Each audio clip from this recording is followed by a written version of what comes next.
you're gonna, like, I'm practicing my pitch, so I'm not asking you for money, but I'm asking you for feedback on this. This is actually a organization that came straight out of 1MC. This is a 1MC success story. So I presented the Autistic Self-Reliance Support Network, our nonprofit, a few months ago, and among other people I met Bailey, went to an AWH roundtable, got an idea, talked to Precious about it, solidified it a little bit more, talked to George about it, solidified it a little bit more, and so here we are. Now we have a for-profit subsidiary of our 501c3. So we are basically 20% owned by the 501c3, and then the rest owned by, I'm a stockholder. I've never had stocks before, so it's very exciting. Through technology powered by machine learning, we chip away at barriers to autistic well-being and empower autistic people to set the research agendas around our own lives and experiences. So our team currently, and this is not including our board of advisors or our board of directors for ITI, this is mostly the nonprofit team, but there's some overlap. Myself, Lorian, who many of you have met because she's been here, my co-founder. Jessalyn and Ty are both in Atlanta. Jessalyn has 19 years experience in disability services. Ty works for BCG Bright House and has a couple of law degrees.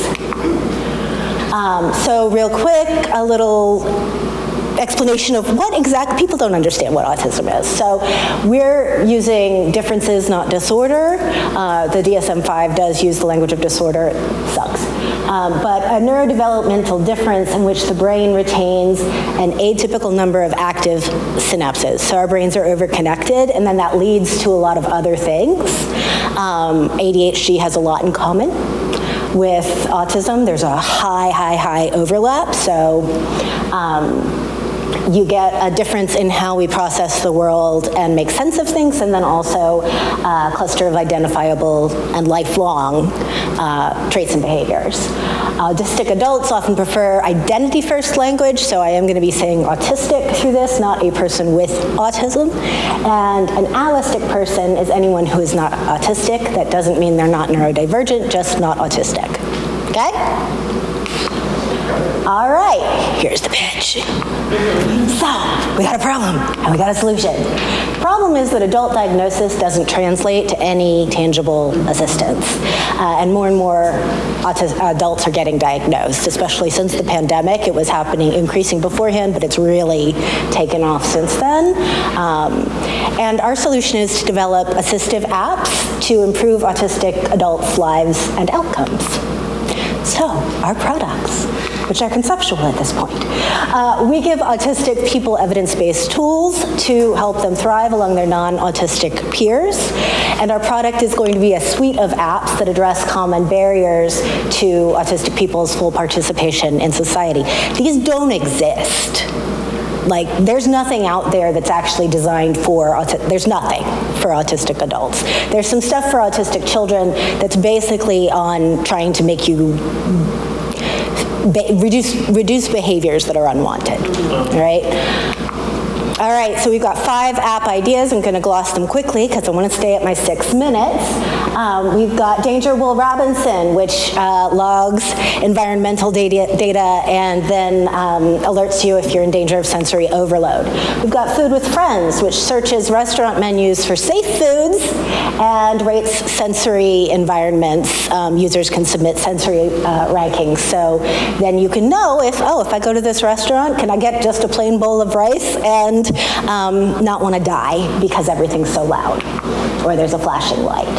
Magic 8 Ball checks whether a purchase is affordable and aligns with the user's priorities, and then helps with making decisions in real time, because autistic people tend to struggle with multi-factor decision making. Pick one, set the parameters for a decision, input the options, eliminate those that don't fit the parameters, and then randomize the final choice, because one of the things that will happen is if there are multiple things that would work, we'll freeze. That'll be like 4 days of just like, I don't know, they're both fine. fine. Next up, this one's more for apraxia, and this prompts users step-by-step through pre-programmed task series. So motor apraxia and speech apraxia are two things that often co-occur with autism, and basically they both involve disconnect between the desire to do something and the ability to carry out the action. So your body is capable of carrying out the action, but your brain can't send the message.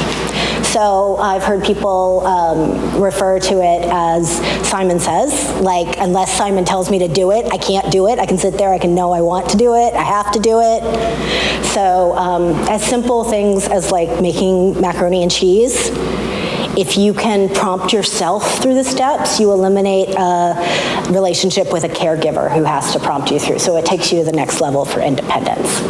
All right, market and trend. Ooh, I'm gonna go over. United States is the largest market for autism treatment programs. We've got over $4 billion invested in the autism treatment industry, 6.8+ million children and adults diagnosed in the US alone, and that's just diagnosed. And then 2 treatment approaches, both of which, well, one of which is behavior modification with the same, comes from the same ideology as gay conversion therapy. So if you want to know how violent that feels. Of the $382 million in research funding in 2017, 6% went to researching services and 2% went to researching the autistic lifespan. 2% for over 5 million adults. Holistic observers have controlled the narrative about autistic lives from day one, so we think it's our turn. And we have figured out a way that we can flip the power dynamic and set the research priorities ourselves. So if you want our data, you need to listen to our perspectives. All right, so we've got 2 organizations. We've got our 501c3, and then we've got our C Corps. Thank you, George. The 501c3 provides direct assistance, education and advocacy, and social opportunities, because that is a huge, isolation is a huge barrier for autistic people. And then we fund that through the C Corps, researching and developing apps that will address these issues. Here's our SWOT analysis. I'm going to move fast here. What would it take to actually operate both organizations? I made sample budgets. I think it would take about 1.5 for both, 1.5 million. But then if we look at pricing for the apps, if we got 5 million users for a suite of apps, right? So it doesn't all have to be for the same one. We could easily be generating 30 million a year. Okay, so we can fund this. And then my ask is, could you help us spread the word? So we have a pre-launch page for our Indiegogo campaign to raise the money for discovery. And then we have a survey for our app ideas. And especially if you know autistic people, asking them to take the survey would be huge, because what we want to do is take the top-ranked app idea to Give Back Hack next month. Yes. So, thank you.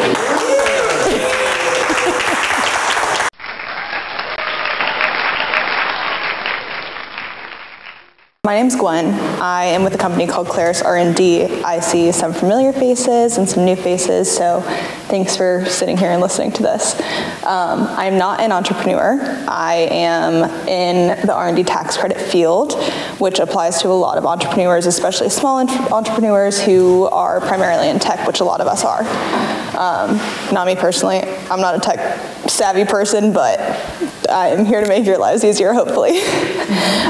So let me start off by asking a question. Who here likes talking about taxes? Right, okay, that's kind of what I figured. So let me ask a follow-up question. Who here likes talking about ways where you can get money back from the federal government? Yeah, okay, figured that would be a lot better. So before I get into all of that, I'm going to tell you kind of why I got into this field. I have a journalism and psychology background, so I am not into the tax credit space. I am not an accountant. I am a salesperson. But my mom grew up an entrepreneur. She started a company 36 years ago in the manufacturing field. Out of college, I went to this company, Clarus, and I was kind of talking to her about like this new tax credit that I'm learning about and how beneficial it is for so many people. She was like, wait, I manufacture casters, which are like the wheels on the bottom of shopping carts and hospital beds and stuff like that. And she'd been doing all this developmental work for the past like 30 plus years and not realizing that she can get money back from the federal government for doing all of this work. So when I told her about this, she was like, sign me up, like let's do it. And I found that over the past couple of years that I've worked with this company, so many small business owners have no clue about this credit, especially minority-owned businesses. So that's kind of where I focus a lot of my time. So all of that brings me to why I'm talking with you guys today. So the R&D tax credit is what I'm here to talk to you guys about. It was originally created in 1981 by the federal government. Every year, the federal government shells out around $90 billion for this credit. Only a third of it is ever taken year over year, and most of it's by big companies like Johnson & Johnson and those monsters in the industry. It was originally founded in 1981 to incentivize United States companies for doing innovation in the United States and not outsourcing it to cheaper countries. It did, however, exclude companies like startups because they were only able to claim it against their income tax liability, and a lot of small companies didn't have that yet. So in 2015, they changed it to include startups, and now they can claim it against their payroll tax income, which is a huge, huge benefit for so many small companies. Payroll is expensive, we all know that. Like, there's no secret about that.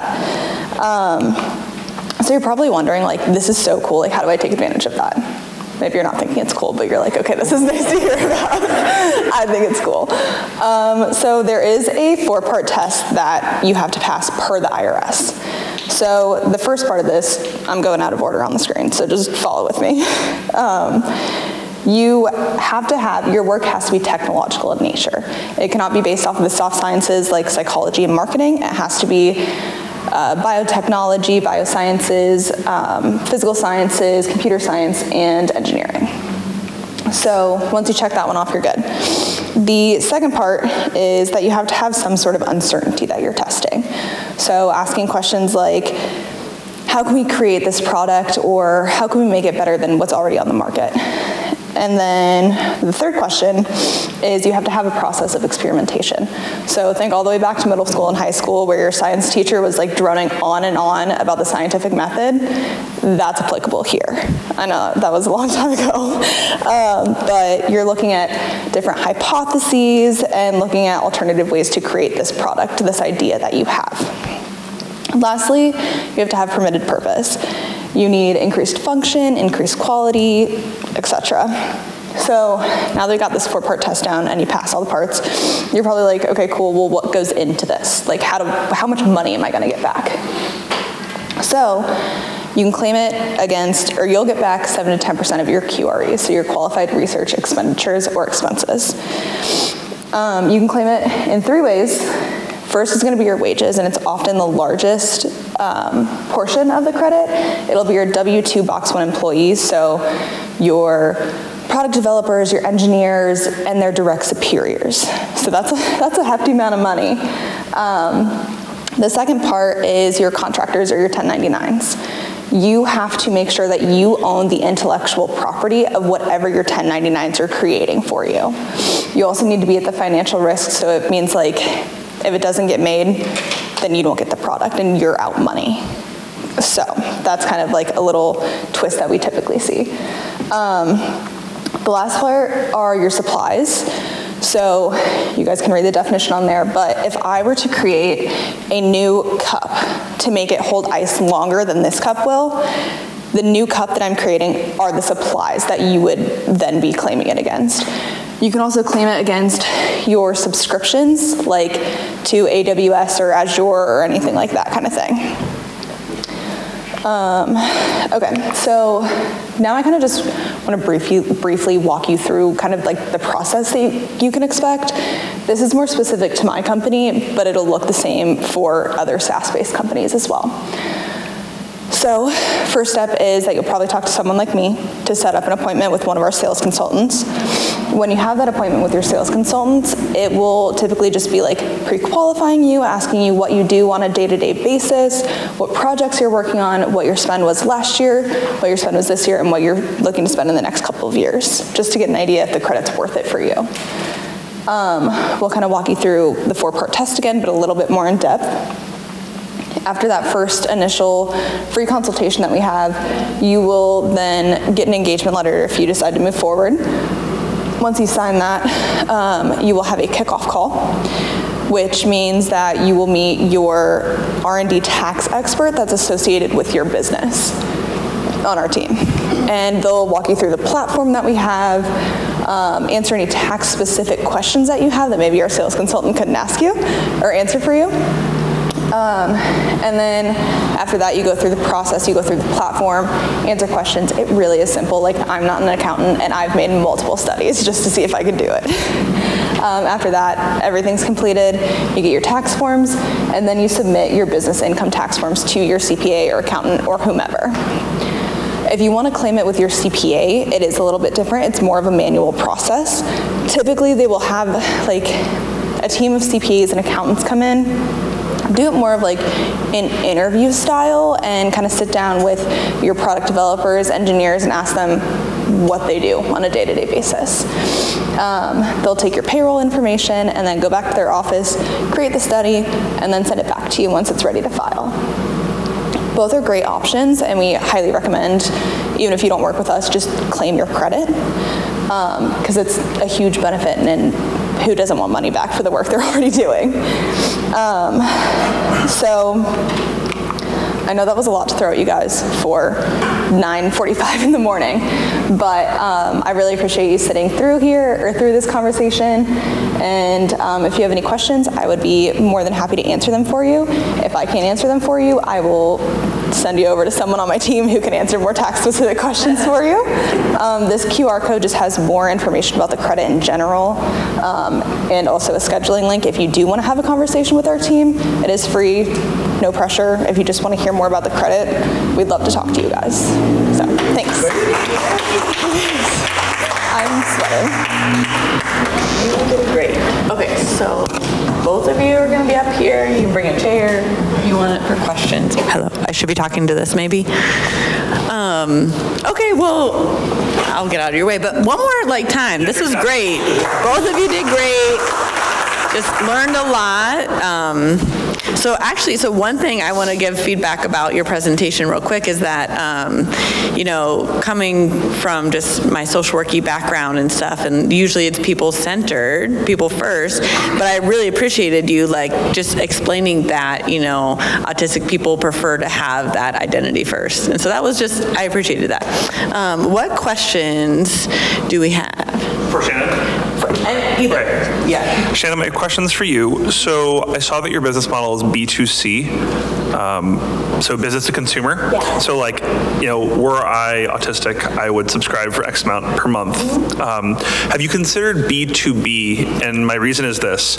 I work in technology. Many of the developers we work with are autistic, and they talk about that a lot. We actually monitor meetings. We operate the business completely differently because they are much more successful in the industry. So I would be willing to pay as a business a lot more than $5.99 per month to keep them happy.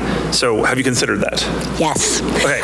So one of the things that we are ensuring is that, or one of the pillars of our business is that users will own their own data and can opt in to research projects done with that data, because we intend to collect or amass the largest collection of data on autistic adults in the world. It's not hard. There's only 2% of funding going to it right now. But because of that, our model is currently B2C, and then if we go B2B, we'll have to just make sure that's in our user agreement. But we can totally license to companies, and I think it would be a really great benefit. Yes. And then we also will be, we also have other organizations that we can recommend that have amazing, like Auticon, and other organizations that specifically work on cultivating an autistic-friendly workplace, and then we are working on autistic well-being more broadly, ASRSN is, so we will do consultations for HR departments, for just training for people if you want to know, like, why does this person ask why all the time?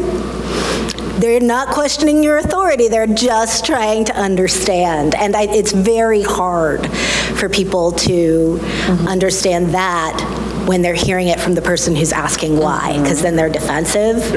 So having an outside expert come in. So yeah, so yes. Great. Who else? All right. First of all, thank you for your presentation. I have been waiting. I don't know if you remember, but I told you at one point I had a customer. I had a customer that had a school for autistic kids. And I don't know about everybody else, but before that, autism was something I knew about, but I didn't know much about it, right?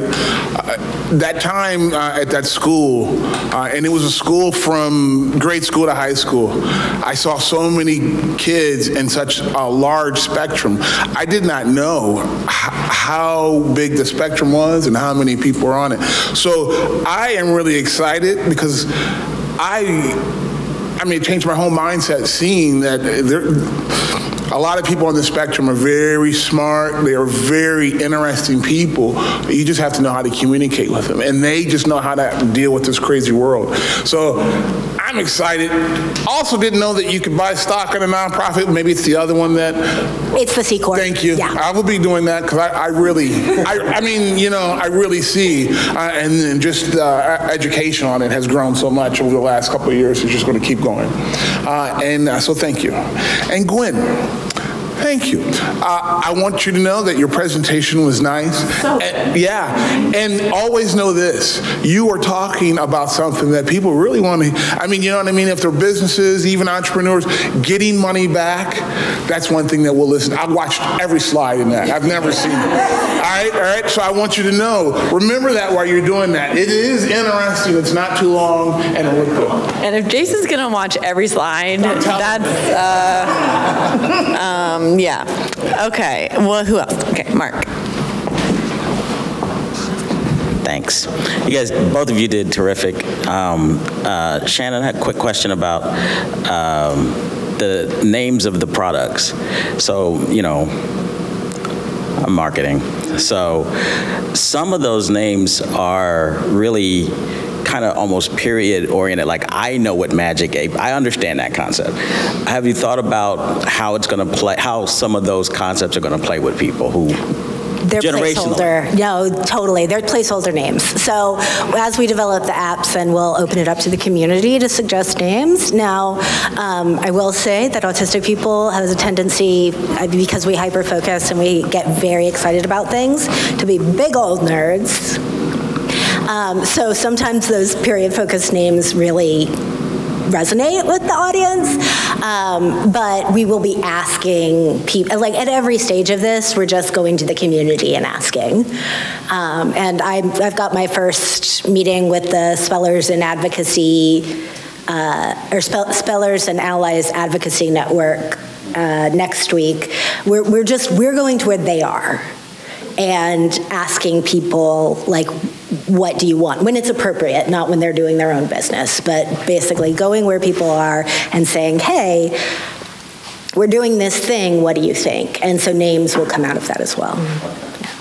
To go along with that, I remember when you presented the first time about your nonprofit, you were like, we put like autism, or I forget the name, I'm sorry, but like, we just want to have it be clear, like very clear. So I thought that was interesting, like, because I like the names, but, all right. Who else? Just didn't know how to say it in a short way for a slide. Yeah. Who else? Gwen, do you said you serve a lot of, or not serve, but you market to a lot of entrepreneur or minority businesses. Is there any type of vertical or any specific verticals you do well in, or any industries?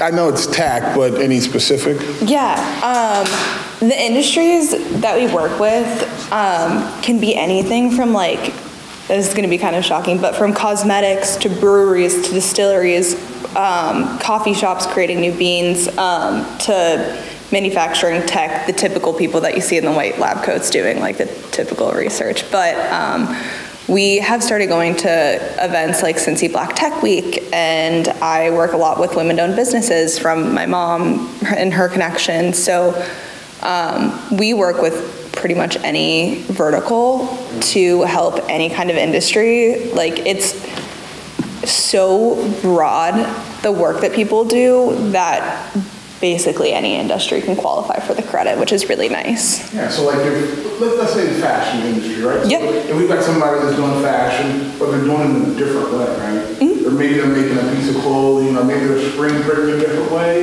Is that what you're referring to? No, well, potentially it's more of like, if I'm making these pants and I want to look into sustainability, I am going to use all these different ways to try and create these pants in the most sustainable way that still withhold the integrity of the product that I'm trying to make, is more of the way that we look at the credit. It's not so much as like maybe different inks produce different longevities and stuff like that. It has to be like based in technological advancements, if that makes sense. Okay. I'm not the best at explaining things like that.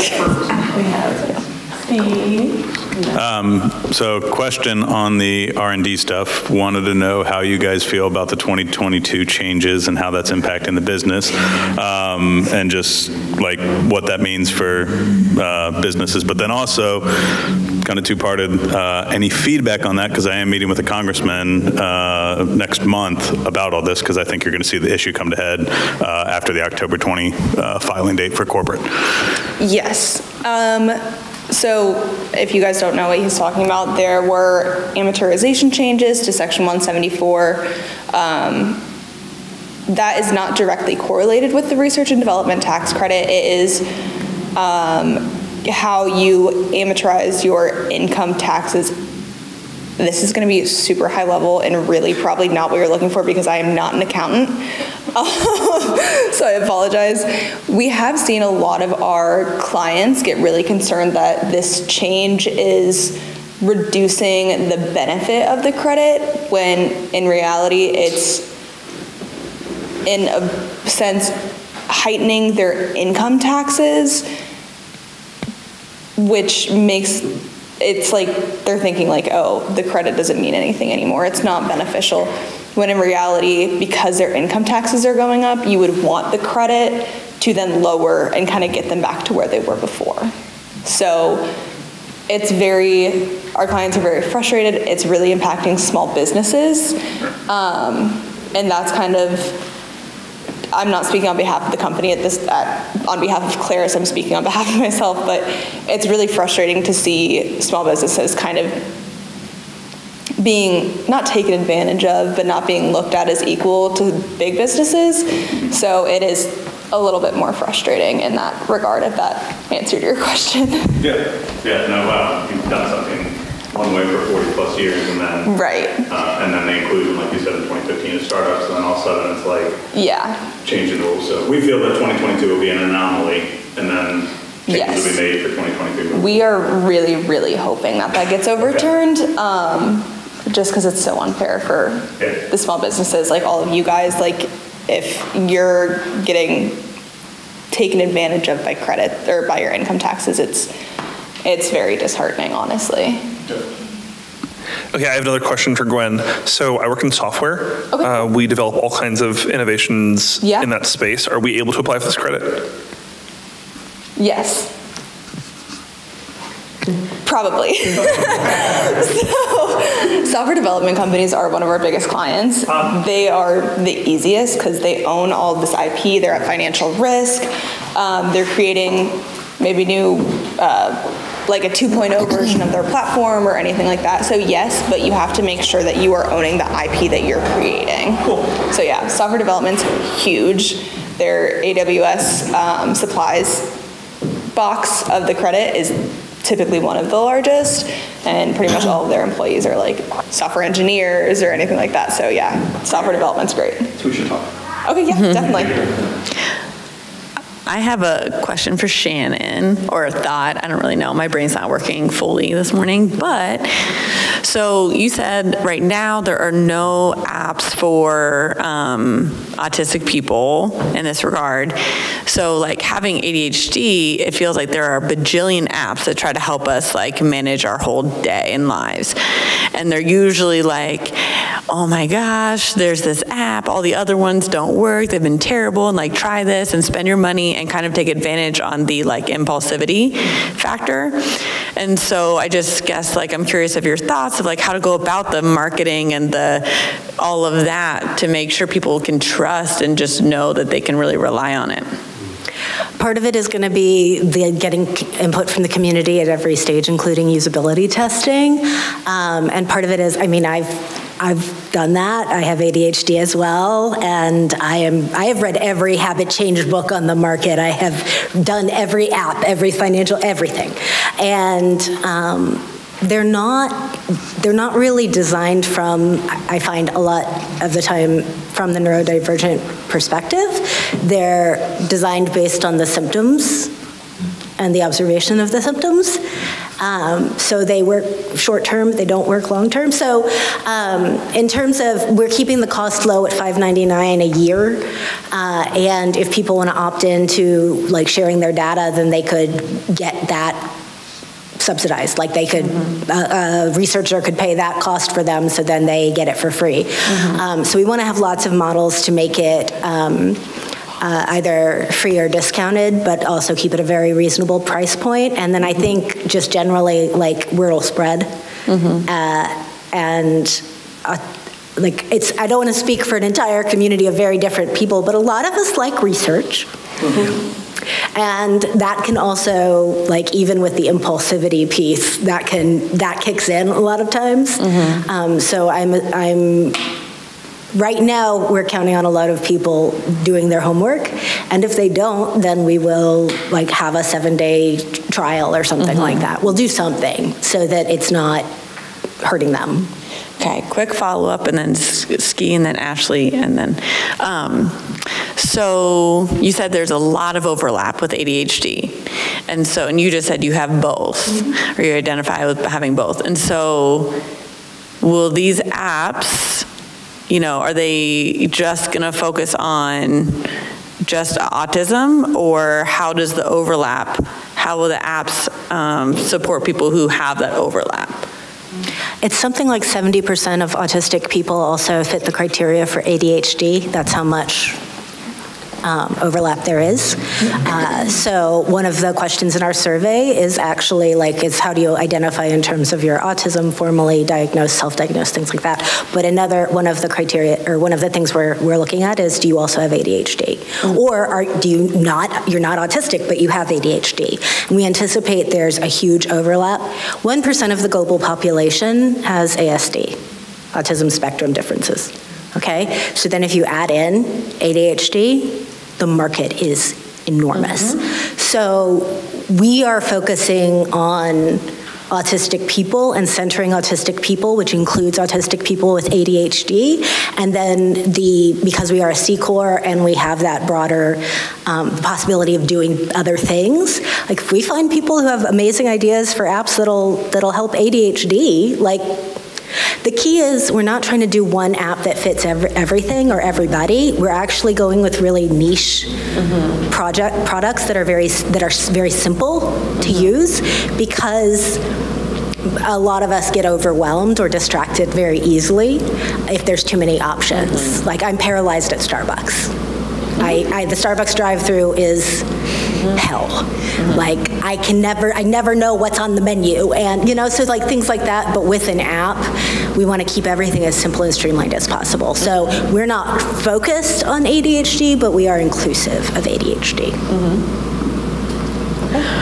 Well, so mine wasn't really so much a question as an observation off of your question about marketing specifically and you know, like the million different apps for ADHD folks and how to find the thing. And what I'm observing from what you're talking about with all the user testing and user buy-in and constantly going to a group and asking for their opinions and their ideas is that you're building a lot of trust and transparency. And I think that buys into the marketing right there, is like you're going to be able to go to market with just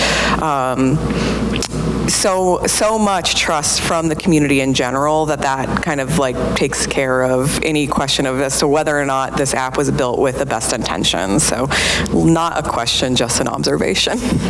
We have several things built into the business to keep that core. So it's flat salary structure across the board.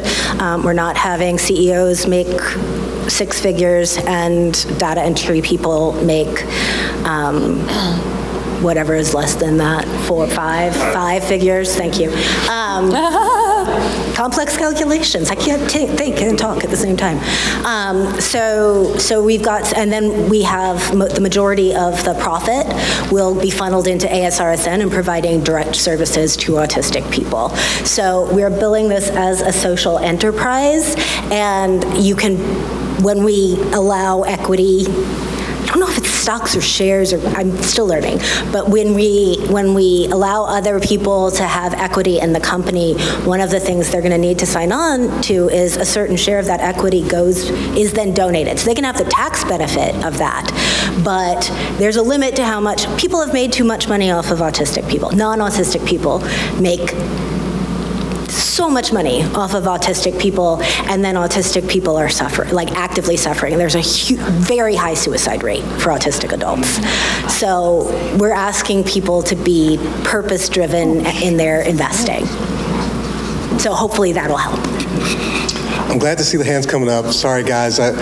Just the official part, we can still obviously hang out, ask some questions afterward. But I want to say thank you, Shannon, for taking advantage of the community and using it for what it's meant to be for. It's exciting that you were able to leverage folks, the same as others here, to get where you're at, and hopefully we can continue helping you go forward. And Gwen, you guys may not realize, but you know, I asked Gwen if she would present here because I felt like this was very poignant for our entrepreneurial community. Typically, you know, we do presentations with entrepreneurs starting up something. She's obviously a salesperson, but she represents this company, but she has a passion for this work. And like she said, if you don't use her, please use someone to take advantage of this. So I just want to say thank you both for taking the time out and sharing with our community. And last question, what can we as a community do for you? Well, I put my community asks in my presentation. So we are crowdfunding we're crowdfunding the money to pay for the discovery process for whichever the top-ranked app is. So we need as much feedback as possible through that survey, if you would share it with your networks.